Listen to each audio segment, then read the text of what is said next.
this is how this all came about. I had a '65 Mustang, and I was a bit of a drag racer. Well, I broke 11 transmissions the first year I owned it, and I got pretty tired of it, and plus going to school, I thought, I need something a little economical, so I bought a Bug. Greg Bunch, who was a member of DKP at that time, which was kind of a social car club. They didn't quite evolve yet, but they had nice cars, and they were, the requirements were simple colors, no wild paint schemes, just basic looking cars, chrome wheels, et cetera, et cetera. Well, he got me to come to the meetings after 3 or 4 times because I kind of said, I don't need to be involved in a car club. I was in a car club in the Mustang, and it was all a bit of an effort, and didn't want to have to be tied down to what a club did. Well, he ended up going, and I, along with a few other people in the club, kind of changed the direction. We kind of went more for a drag race club than a social club, and plus we kind of pushed what was later to become the Cal Look. Myself, Greg Aronson, Don Crane, Jim Holmes, Greg Bunch, any number of guys. There was probably 20 club members at the time, and about 7 or 8 of us had a distinct feeling with the way things should look. So by doing our own cars, we persuaded other people to do the same thing, and it just kind of snowballed. And then it was later called the Cal Look. Lane Evans, who was the art director for Hot VW's magazine, coined the Cal Look. We never used that till he coined it for the magazine, because it did start in California and it was a look. So it was a simplistic term that worked real well.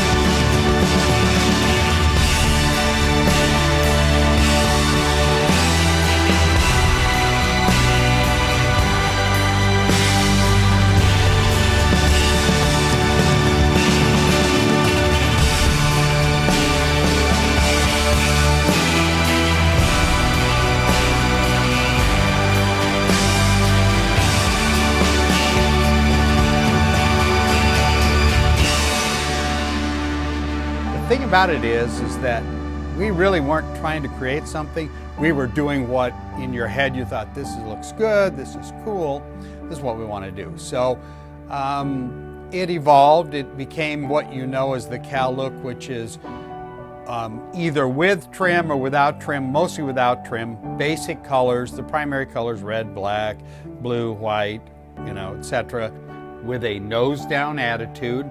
Blacked out tires, black wall tires, smaller ones in front, kind of a drag racing influence, bigger ones in the back.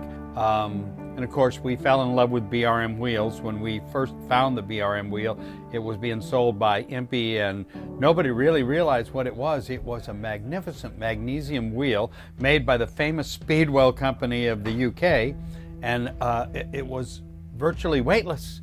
And this would hit our drag racing heart.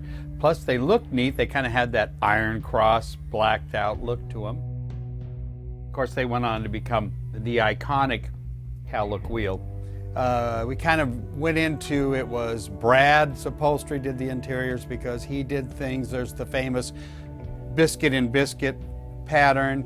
Leonard Becker, these were all Anaheim based, Orange County people, and we kind of developed this. And we were jeans wearing, white t-shirt, low top black Purcell's, Converse, kind of almost surfer look clothes. We weren't greasers or we weren't radical. We were just fun-loving guys. So I didn't want to say we weren't trying to be snobbery or exclusive, but if you wanted to get in the club, you pretty much had to be in that stream.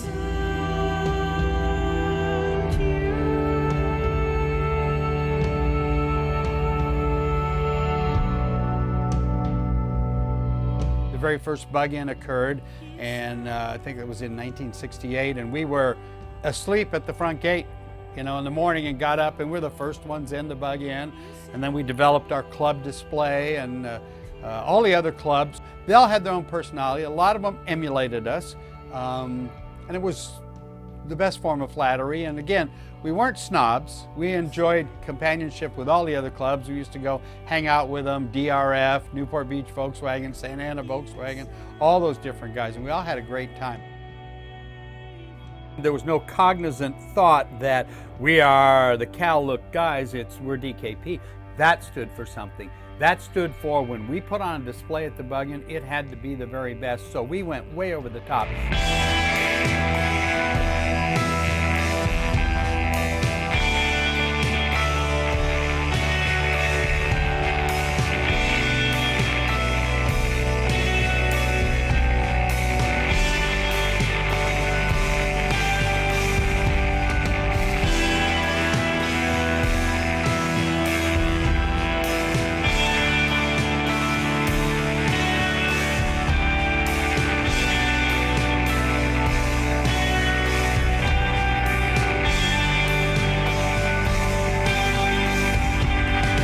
At one point in time with DKP1, there was probably, I'm going to say, 27, 28 members. In the top 10 board, there were probably, out of the 27 cars, 24 of them had dual Webers. So we were very pro performance, you know. It was like, if you were number 11, you wanted to get in the board, you know, you wanted to be in the top 10 board. We never expanded it to be 15 or whatever, it was top 10. That was it. You could always challenge the guy above you. If you were number 4, you could challenge number 3. You couldn't challenge number 1 because you had to get through 3 and 2 to get to him. And you were constantly, we'd have little street races going on because number 4 could beat number 3 on a day, maybe because the guy missed a gear or something. It wasn't, we didn't record times or anything. Just recorded who beat who, you know, so you moved up.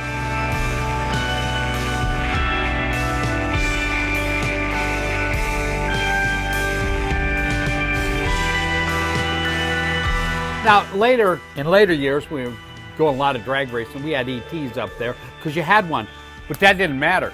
Didn't matter what you ran. If you challenged the guy above you and you beat him over there behind white front stores where we had a street where we'd race, you got his spot, you know.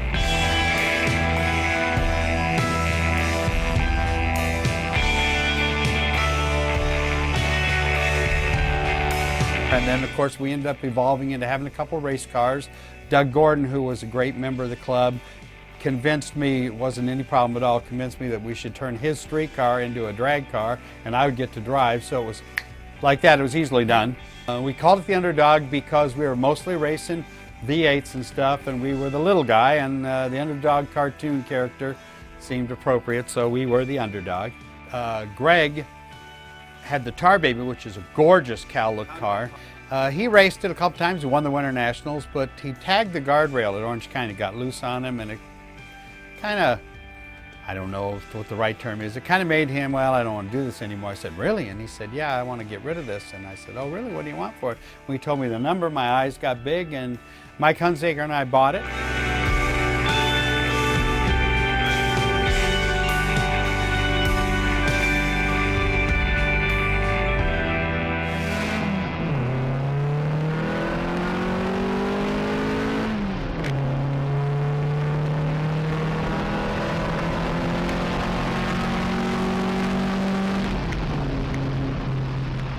You can ask anybody in VW racing, or anybody, and if you're talking about VW drag racing, and then you start talking about car clubs, they'll know DKP, they'll know the Panzers.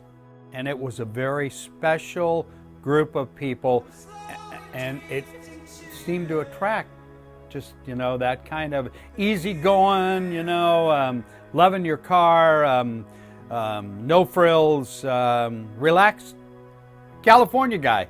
California attitude, you know, and again, everybody I've met when I go to Europe, Belgium, and Germany, and England, that's into the Cal Look side. And again, I appreciate the vintage side and all those guys too. But when you run into a Cal Look guy, he fits the mold. I mean, you know, I don't want to characterize them as they're a diversity of personalities, but for some reason, they're all pretty laid back. They're not in a hurry about things. They love life. They're just, you're Cal Look guys, you know? I don't know how else to say it. They just seem to be. You know, even today, people, you know, they use that legend word. I don't want to be put on a pedestal. I just want to be one of the guys with you, you know.